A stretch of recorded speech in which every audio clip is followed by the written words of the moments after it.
अस्सलामुअलैकुम रहमतुल्लाहि व बरकातुहू। अल्हम्दुलिल्लाहि रब्बिल आलमीन। बड़ी बड़ी मूछें रखना कैसा है? क्या इस्लाम में बड़ी बड़ी मूछें रखना जायज़ है? इसके बारे में इस्लाम क्या कहता है? जो बड़ी बड़ी मूछें रखते हैं, कुछ लोग ऐसे होते हैं जो बिल्कुल मूछें तरशवा देते हैं, कटवा देते हैं, बिल्कुल एकदम साफ करवा देते हैं, और कुछ लोग ऐसे हैं जो बहुत बड़ी बड़ी मूछ और उनके बल दे करके रखते हैं।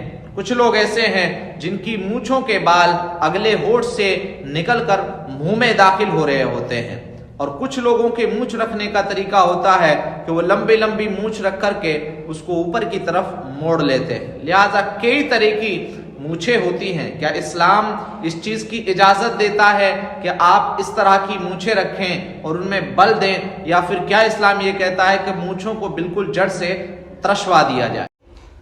उसके ताल्लुक से अल्लाह के नबी सल्लल्लाहु अलैहि वसल्लम ने इरशाद फरमाया, जो शख्स अपनी मूछें ना तरशवाए ना कटवाए वो हम में से नहीं है, यानी वो हमारे तरीके पर नहीं है। हमारा तरीका तो ये है कि हम मूछ कटवाते हैं, मूछों को ज्यादा नहीं बढ़ने देते।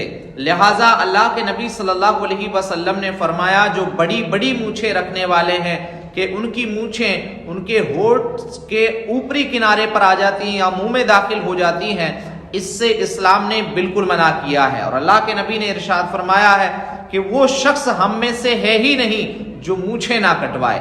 लिहाजा मूछें कटवाना अल्लाह के नबी सल्लल्लाहु अलैहि वसल्लम से साबित है, और इसका मतलब ये भी नहीं है कि अब आप अपनी मूछों पर बिल्कुल उस तरह चलवा दें और बिल्कुल साफ करवा। एक कौल हजरत उमर रदी अल्लाह ताला अन्हु की मूछों के ताल्लुक से भी बयान किया जाता है कि आपकी मूछें कुछ बड़ी थी।